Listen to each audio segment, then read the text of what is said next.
He's Tony. I'm Mike. This is what you've been waiting for 15 weeks. The finals of the Action Ball.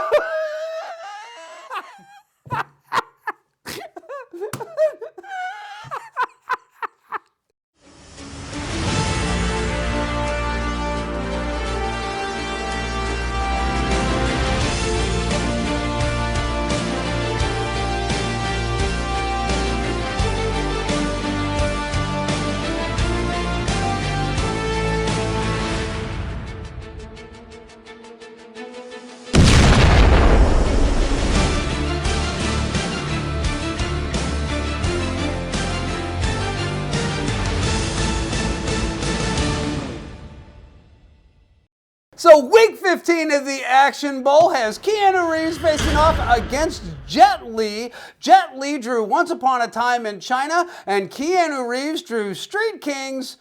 Mike? Let's do Street Kings first. Let's do Street Kings first. This movie has such a loaded cast. Go ahead. I was going to say, okay, first off, you got Keanu Reeves. Then you got Forrest Whitaker. Yes. Then you have Chris Evans, who is Captain America. Mm-hmm. You have He's not Captain America in this movie. No, he's not. He's got, well, he's He just said he's Captain America in this movie. He literally just said that. He wants to be, though. He wants to be. He wants to be bad. You got... Jay Moore? You got... this? Yeah. I was going to say, never trust Bob Sugar. So... I don't know what that means. You never see Jerry Maguire? I'm here to fire you, Jerry.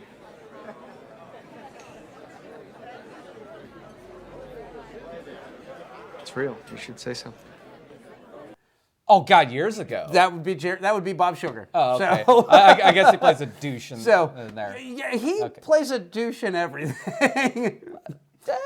Even going all the way back to Suicide Kings. This also has Common in it. It also has John Corbett. I think. Sure. But yeah, no. But it's like every 90s star up to that point, and this is like where they starts going downhill, where they're about to hit has-been status. This is the precursor. Tell me I'm wrong, because you'd be a liar, because I'm not. No. This is the precursor to the geezer teaser. Right. This is well, I don't know. Maybe people will come see it. Nobody saw this movie. Nobody has an idea what the hell this movie is. Oh, I almost forgot. It also has Hugh Laurie in it. That's right. House. Yes, is one of the big ones in this one. And it has Terry Crews. So yeah. I mean, like I said, this is loaded for bear. And it's directed by David Ayers. And David Ayers did Fury. And I love Fury. Fury is actually, I think, one of the greatest war films of all time. Not the greatest, but one of them. In a top 20 list, it's going to be in there somewhere. But, so was this his first movie? No. Not even close. Okay, so what happened here? That's a great question, because I'm watching this movie and it starts off strong. The intro scene where he basically baits the Korean gangsters into showing them where they're hiding out, and he goes in and he shoots everybody up. So you got the shit or not? Yeah. You? We said a machine gun. It is a machine gun. Korean War vintage. Maybe even mowed down one of your grandpapa's sons when he was charging the wired Incheon. What's up? Konnichiwa, bitch. Let's go!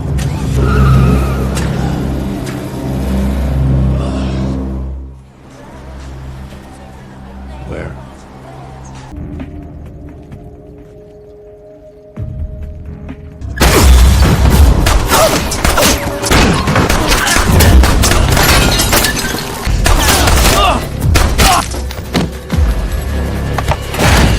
And I'm thinking, ooh, Keanu Reeves is a cop who plays by his own rules. You know, all that typical buddy cop bullshit. And the lone wolf. and then after that, there's like some accusations of him potentially being a racist cop that is a little too trigger happy. Why don't you just say it? You think I'm a racist. Do you have another explanation? No, I don't. Because if I roll and determine the suspects are black, yellow, or brown, I'll blow them out of their socks. and that he doesn't arrest people and blah, blah, blah, blah, blah. But he's cut out to be the hero because he saved 2 Korean girls that had been kidnapped and they were going to be sold off for nefarious purposes, and we'll just leave it there.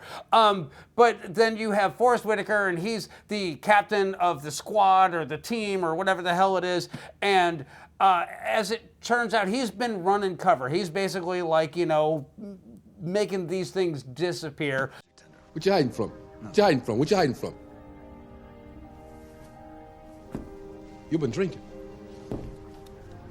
The DA's shooting team is en route right now, and you're not ready for public consumption. So, come on, I want to get you to a hospital. Get you away from all those guys. And Laurie shows up at the hospital, and he tries to question him like he's, you know, just a curious bystander. And it turns out, no, he's with Internal Affairs. And he kind of lets it be known that, yeah, they're being watched. They're being looked at. They're being scrutinized very carefully. Forrest Whitaker is in line to become the chief. Terry Crews is potentially, he's Keanu Reeves' former partner, who apparently might be ratting him out for some of the shit that he did, and then hijinks ensue. Right. I mean... All right, long story short on this one, everybody's using Keanu Reeves. Everybody is using Keanu Reeves. This is beautiful. And that machine gun shit, that was perfect. I know you hated waiting, but it's better this way. Let alone, maybe you're right. Maybe we do need you. God damn if you don't need me, son. We couldn't figure out why the f he kept you around all this time. He's Jack's little pet. Been doing the man's dirty missions for years. He's the enforcer of the police department. This universe's version of the zombie squad. He's a one-man zombie squad. He's Coppetti here. He does the shit that nobody else wants to do. Yeah. Yes, that's exactly what he is. If Stallone had been competent at his job, this would have been the movie that Cobra would have been. I enjoyed Cobra much more than this movie, but that's getting to spoiler territory. No, you're not wrong. I don't know what it is about this film. And I'm going to say, first off, like almost every character in it is fairly unlikable. That's sin number 1. Yep. Sin number 2, it gets so lost in the weeds. It's so full of its own bullshit, and like literally, it's like Keanu Reeves is trying to track down who shot Washington in the liquor store, and you know, like the big reveal is that it turns out that they too were cops, but they were deputies. They weren't part of the LAPD proper, but they were on the take, and they were basically taking drug from evidence lockers and selling it. And then it turns out that Forrest Whitaker is the kingpin of dirty cops. And he's like kind of spoiler, but he's actually been orchestrating this whole thing. But now that Keanu Reeves has shot all the bad guys, well, hey, guess what? It's just the 2 of them. They're gonna work together. They're gonna sort this thing out. They're gonna make magic happen. This is our world, Tom. So let's take it. So basically, I mean, at the end of the movie, Keanu Reeves like just goes to Forrest Whitaker's house, and they tear down the drywall, and it's just full of cash.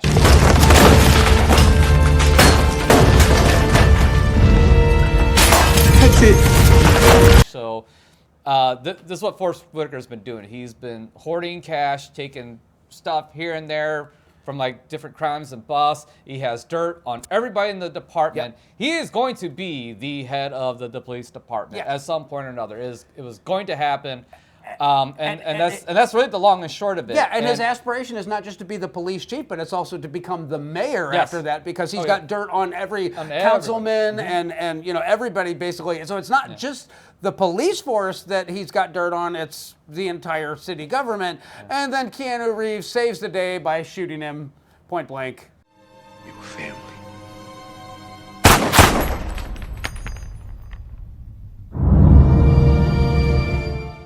But it's okay. Laurie, the Internal Affairs Department, shows up and says, no. You were the first on the scene. This didn't happen. You are the hero cop again. No, you were.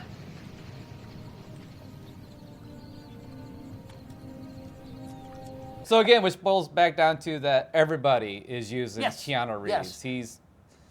And it sucks. And in the end, you do feel sorry for him. Yeah. I mean, you really do. I will give him that, because at first he's a very, very unlikable character. Yeah. You kind of get what he's doing. You kind of understand where he's going, but he's very flawed. He's an alcoholic. He's a shitty husband. He's married, right? Or Boyfriend. was- No. Boyfriend, His wife died. And the thing That's is, right, he's dating the nurse. His wife Yeah. died. He's dating a nurse now. But the thing about it is revealed is that his marriage was falling apart. His wife was she actually had an aneurysm while she was having sex with her lover, and because of that, because he finally found out what had happened to his wife. He didn't know like all that, and he found out the truth about it, and he was, it kind of tore up about it, but it's later revealed, like when he gives the video of Terry Crews getting gunned down in a liquor store, that here's what happened, here's the truth of it, here's a video, because I know that it's going to torture you until you actually know the truth, what happened on that. There's some interesting character moments in this. There's some interesting storytelling. Chris Evans is the best part of the film. Yes, Disco. Yeah, and I mean, the thing is like, he's like, I don't want to say he's the true blue cop. He is the cop that is trying to make his bones. He's trying to do a good job, but he's also bowing to the political pressure. I got your back here, but you got to keep your distance and let me work this case. No one's going to find these assholes. Is that what you need to hear from me? They get a pass, you get a pass. That's the deal, right? What are you talking about? The shooters get a pass. I don't understand. Clady said you were on board. No, this. He knows that certain people are going to get to walk on certain crimes, and it's just because that's the way that the department has to operate to stay functioning. I didn't take it like that. I took it as like he knows what Keanu Reeves is as a police officer in this division, and he idolizes Keanu Reeves, and he really wants to be Keanu Reeves. I mean, it's really what it boils down to. He's the Keanu Reeves sidekick in this. There's a little bit of that, but there's also a lot of that. Well, I was going to say he's only been assigned and solved 2 homicides prior to this. So I mean, he's green. He's a relatively new detective absolutely. too. Yeah. So no, that's true. Yeah. But yeah, he definitely wants to be Keanu Reeves. He wants to be the gunslinger. This thing you want, that you think you want, you don't want. You don't know who I am or what I want. Who are you to judge me? You want to be a gunfighter, huh? There you go. There you go. There you have it. There you are. Now, I will say this. The action scenes are really good. They're solid. They're not too long. They're not too short. They're well shot. They're well framed. There's the great scene where he goes and meets with the 2 drug dealers that he doesn't realize are the sheriff. And that shootout is particularly great because I've never seen a refrigerator used so creatively before.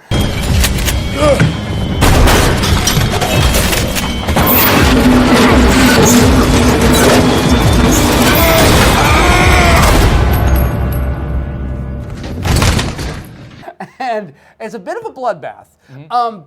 I actually enjoyed that part of it. I also enjoyed the very early setup. Like I said, when this movie starts off, the kickoff on this movie is great. I thought, all right, here we go. We're in. We're going with it. But like I said, it gets bogged down in its own shit. And like I said, with none of the characters being likable or relatable, and there's like, you're supposed to be following Keanu Reeves, but at the end of the day, he's kind of a scumbag. Yeah.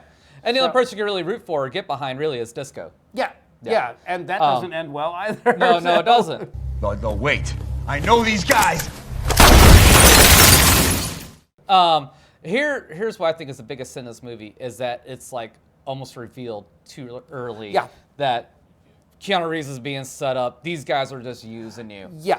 You know. Because I knew like right away, like the second they're all sent together in that restaurant, I was like, oh, you're f***ing Keanu Reeves. Who's Washington giving up?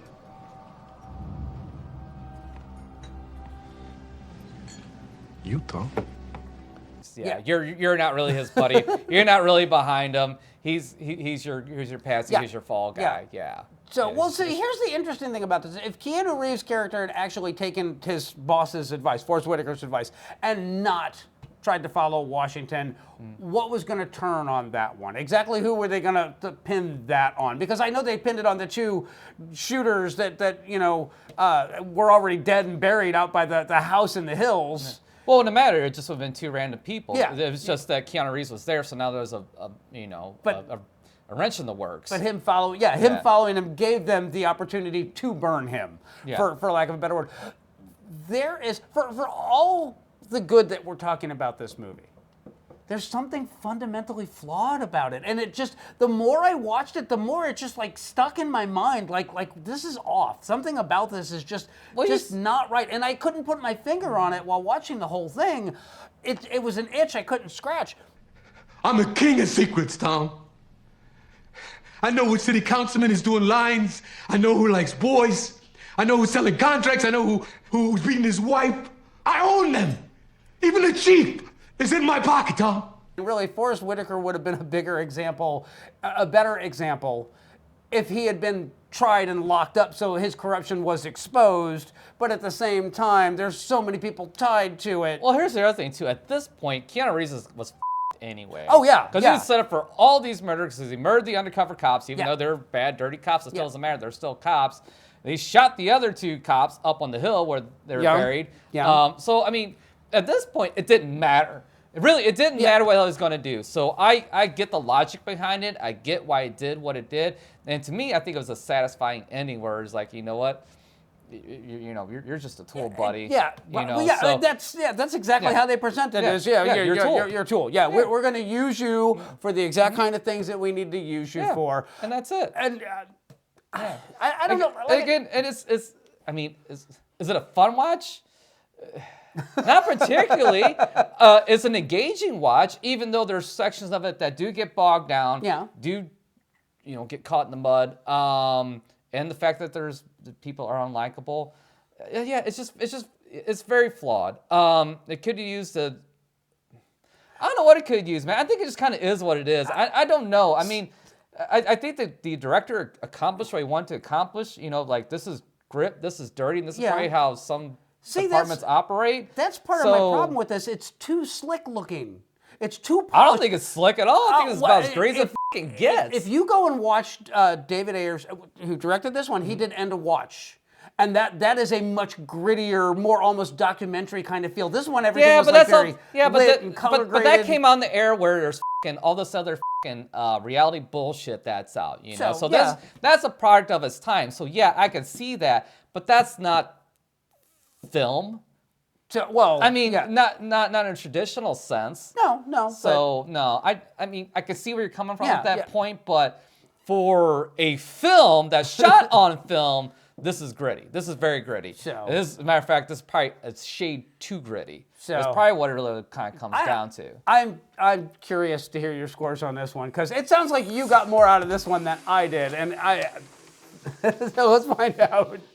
It's a solid story. It really is. It's a 6 because it achieves more than your typical cop shoot 'em up thing. There's a lot of good twists and turns. There's some good conspiracy going on here, and I kind of dug the bleak ending. Yeah, I really did. It was the most satisfying thing in the world. No, but I think it's probably one of the more realistic. Sure. Style, it's a 5. It's shot and it looks just like any typical gritty action film. Action film that's out there. Entertainment, it's a 5. It's not the greatest, it's not the worst. I can see how a lot of people would not enjoy this at all. I can see how some people love the out of this movie too at the same time too. Sure. I think it's a polarizing film for sure. Yeah. So that's a 16 for me. 16 for you? All right. So we're far closer than you realize on this one. For the plot, I gave it a 5. It's a typical. This struck me a lot as Internal Affairs with Richard Gere and Andy Garcia. In that there's a cop who's investigating and finds out that it's not just one cop that's dirty, it's a whole bunch of cops that are dirty and a whole squad. So it felt very typical. It had some interesting moments. Yeah. But it was very flatline. For the style, I gave it a 5. It is absolutely dead on the money. It is middle of the road. None of the action sequences are bad, but none of them are all like, oh, that was awesome. Yeah. So yeah. And then for the entertainment, I gave this a 4. I just really didn't. I didn't fall in love with this movie. I was rooting for it, but at the same time I'm watching it, I'm just kind of going, can we step along? So my score on this one's a 14. Yeah. So, I mean, for what it is, for the story it had, for the cast it had, I mean, it is a disappointment. This easily could have been a 20. Yeah. You know, with a few tweaks and things like that. Oh, absolutely, absolutely. And yeah, the strength of the cast is wasted on a script that meanders entirely too much. It would have been much better if they had simplified it, gotten straight to the point, and then put some more character moments in it. So. That is the other biggest sin, is that you give zero about most of these characters, except for Keanu Reeves. And again, you don't really care about Keanu Reeves until the bitter end.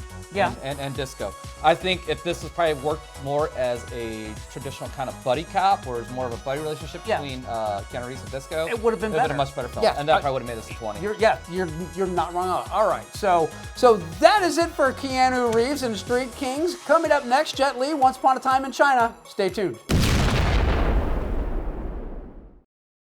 So Jet Li drew Once Upon a Time in China, which is a foreign language film, and this was actually the film that introduced Jet Li to the world. This was his first big hit, so much so that it went on to spawn 6 more films in this series. So it's Once Upon a Time in China 2, 3, 4, 5, 6, and then Once Upon a Time in China and America, just in case. I don't know I think the first time I saw Jet Li was either Romeo Must Die or The One. I can't remember which one came out first. Actually, I think Romeo Must Die. The first movie you saw Jet Li in was Lethal Weapon 4.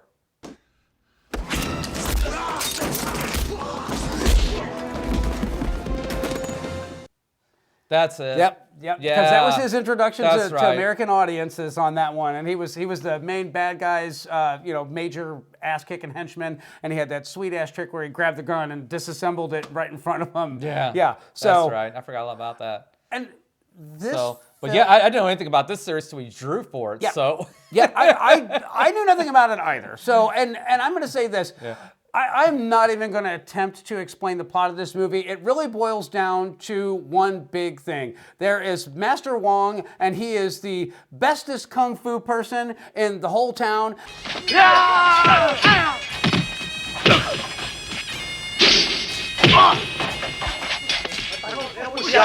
And there's all these Western influences, from the Danish to the British to the Americans, and he's got a relative, his aunt, 13th aunt, is what they refer to her. I have no idea what her character's name is, because it was always 13th aunt. Yeah. She actually was living in London and came back to China because she has feelings for Master Wong.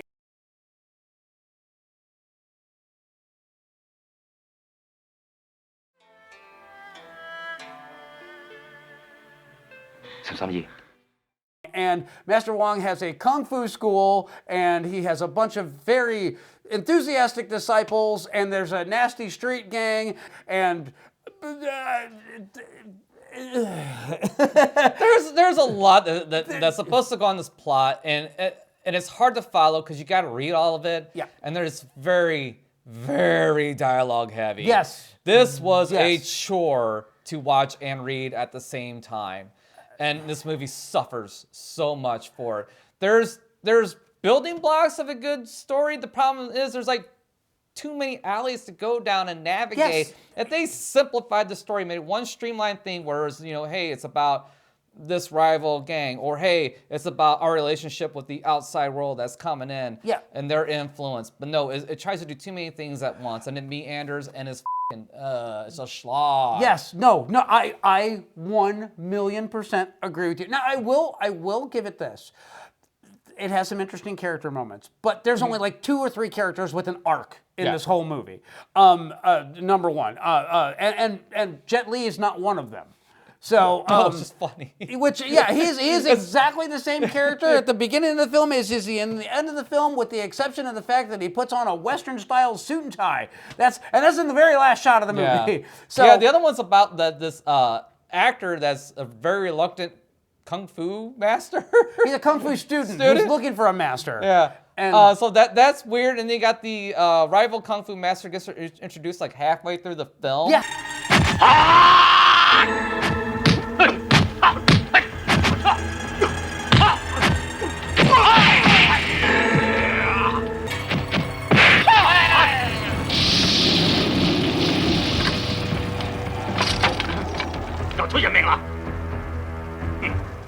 Yeah, which is really bizarre. Yeah, it's like they just dropped him in because they're like, we need another 30 minutes of story to go on here. And then you got the head of the city, of like the town guard or city guard, whatever you want to call him. that guy. There's all the Western aristocrats that are in there, and it's like too much. Yes, and the other thing is tonally, this movie is completely all over the place. Parts of it are done to be comedic. Parts of it are done to be dramatic.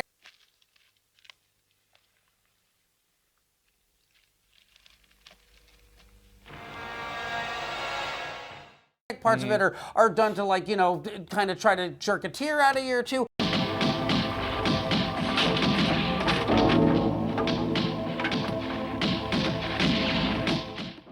Yeah. And so it's like literally, if you took a handful of darts with all these pop ones and just threw them at a dartboard, that's how they came up with this one, I think. Yeah. Now, I get the appeal of this film. I understand why audiences would enjoy it. But this film would have benefited from lopping off 15 to 20 minutes, and it would have definitely benefited from, hey, let's not, you know, we don't have to follow every path. We don't have to follow Bok So, who was the Chinese guy who his Chinese was terrible, but his English was really good. But he was a student of Master Wong, and he was trying to learn medicine and kung fu. And then, you know, the other thing is that even Jet Li's character had entirely too much shit going on, because not only was he the greatest kung fu master in the whole city, but he was also the greatest healer in the whole city. So naturally, anytime anybody got hurt, you know, they had to bring him to Master Wong. Yeah. And it wasn't fun. No. It wanted to be. I can see where there's a fun idea here. Yeah. I can see where there's an interesting, engaging idea here. And even my love of Asian cinema, and I've watched a lot of weird, bizarre, fairy tale-ish kind of Asian films and have loved a great many of them. I don't get the appeal of this movie. I don't know. If this was dubbed and I didn't have to read it, it'd probably been more enjoyable. Yeah. Because, Yeah. I mean, it was a chore to read this movie. Like I said, it's just so much shit going on. It's so exposition heavy. Yeah. Or I should say exposition, but just dialogue heavy. Yeah. I mean... And I mean, not only that, Yeah. but there were so many characters to keep track of, because we already named all the other ones, but then you also have the students, because you have Porky, you have Bok So, Yeah. all of the gang members, you have the gang leader, and then Yeah. you have his sidekicks, and then you have the theater, which we haven't even talked about there, where Foon is actually trying to get work at, or winds up getting work at. And then the foreign aristocrats. Yeah, and Which there's like, you know, a handful of those people. Yeah, it's so much. and It's a big bowl of food, but it doesn't taste good. yeah. Stop that. Is it needed- pho? it How do you needed pronounce that shit? The big bowl noodles with everything in it. ramen? Sure. Depends on your ramen. So, but It's spelled PHO. But yeah, this movie's a bad bowl of Asian noodles. Yeah. It's too many ingredients, Yeah. too many spices, Yeah. too much stuff, not enough focus Yeah. on just the basics. Yeah. Now, we just need the broth and the noodles. yes, yeah, the fight scenes are extraordinary. Mm-hmm. They're shot well, they're edited well, they are assembled well. At no point do you get lost in it, and it also. I don't agree with you there. I think the editing in this, especially the fight choreography. The fight choreography is fine, but the way it's edited and shot, I did enjoy because it was as like intense and chopped up, and there's for me there's too much going on with the editing. Too many cuts and stuff like that. For me, it reminded me of a lot of 70s kung fu films. Mm-hmm. But you know, they had the money, so they got to run around with it a little bit. Unlike, you know, a lot of the 70s films that were done on shoestring budgets, this very much, the Shaw Brothers is what this reminded me of. And it was I would rather watch a Shaw Brothers Yeah, movie any day than yeah. watch this movie again. But I was going to say... Which we should do on our quick and dirties. I think we got some Shaw Brothers coming down the pipe. So, but yeah, I mean, like I said, this... Jet Li is fine. He does everything Yeah. he can with the role, but yeah, there's No, I won't fault any of the actors for anything that's no, on their here. performances Yeah, are great. Yeah. yeah, and the action sequences I really enjoyed. I love the fact that at no point did they feel like they were repeating an action scene they'd already done. There was enough mixture. There was the one where he's hopping back and forth on the signs in the shop area. That was actually really good. There was the really interesting fight that was in the bar where he's using the umbrella because it's raining outside and he's kicking everybody's ass with that. I think my favorite fight scene was the one in the restaurant. Yeah? I think that was a good one. It was really good. The latter one goes on way too long. It started off intriguing, it started off interesting, and then it's just kind of like fell into that, oh, come on. Yeah, okay, yeah. Can we get to the part where Jet Li just kicks his ass and that's that? Because you know how it's going to end before it even started. There's so much to talk about and so little I want to talk about on this film. You know what? Let's just get to the scores. Well, let's do it. Go ahead. All right. Plots of 4. I'm sure if it was dubbed and I could follow it a little better, maybe I would have had a little more meat on the bones, but it's just too hard to try to keep track of all that shit. Yeah. Styles of 5. There's nothing here that blew me away. And this thing came out, what, 91. Was it 91? I think it was later than that. I think it was 91. 91. Was it 91? Yep. Okay, maybe it was a little bit ahead of its time. I don't know, but still, it's a 5. Entertainment was a 3. And for the reasons we stated, too much going on, too hard to follow, meanders. For me, some of the fight scenes were poorly edited together, and yeah, I just couldn't wait for this thing to be done. It's a 12. Wow. And then, well, let's see. For the plot, I gave it a 4. Because it's messy, it's sloppy, it's too much, and yeah, we talked about all that already. For the style, I gave it a 6. There were some parts of this that I really enjoyed. There were some parts of this that were visually really interesting and really impressive, but there were other parts of it that I was just kind of like, that could have been better, or that could have been cut completely, to be honest with you. And then for the entertainment, I gave it a 4. Yeah. I'm not in a hurry to watch the sequel to this. I love Jet Li. I love Jet Li films. I love Asian cinema, but this was not one that I'll be buying on any. I won't even buy it on VHS. So for me, I gave this one a 14. All right, well, we were right there together. All right, so coming up next, our results and the winner of the Action Bowl. Stay tuned. So here it is. The final numbers, the final tally. Who will reign supreme? For Keanu Reeves, Street Kings, I scored it a 14, you scored it a 16, so that gives us an average score of 15. And for Jet Li, Once Upon a Time in China, I scored it a 14, you scored it a 12, so that gives us an average score of 13. So ladies and gentlemen, after 15 hard weeks of competition, Keanu Reeves is our winner. Hey. Your trophy is right here. You can pick it up in the gift shop. Would you like to? I'll let you. All right. Well, Jet Li, it was just not good enough. Wow, you didn't have a one-liner for that. I didn't have a one-liner for that. I gotta be honest with you, I didn't know which way this was gonna go. And I didn't either. And my enjoyment of these films I was disappointed with both of them, is really what it all boils down to. So, I mean, my scores were 14 and 14. Yeah. And it's not that I was like, I'm going to let Mike decide who's going to win. It was like, literally, I can see the merits of both of these films, and I can see the flaws in both of these films. And at the end of the day, they were both just slightly below average. Both of these had the potential for a good film in them. They did. It just didn't materialize. Yeah. So, both were a huge letdown. Like, last season, we had 2 great movies. Yes. We had Conan, Conan right? the Barbarian and Bloodsport. And it was a slaughter knocker. And that was a lot of fun. This was the exact opposite of that. And it kind of sucks. I almost kind of wish we would have checked and we had like an alternate thing. Like if we drew alternative poll? Yeah. To see what we would have had. But For Lee's in the grave, so I mean, there's that. I'm going to tell you this right now. Keanu Reeves still had John Wick in the bowl, and he also had. Well, here. Let's see. In the bowl, Keanu Reeves still had John Wick, and then he also had Point Break Oh man. in the bowl. So that being said, Jet Li would have been screwed. Jet There's Li no way. He had Badge of Fury, and I don't remember what the other one was, but yeah, I'm just gonna say, honestly, at the end, I didn't know which way this one was going to go, but if it had been any other movies drawn for either of them, it still would have been the same result on this one. We just would have had much more fun watching those. Yeah, absolutely. yeah. So, I mean, congratulations, Keanu Reeves, man. Here, I'll kiss the cup for you. And not plastic.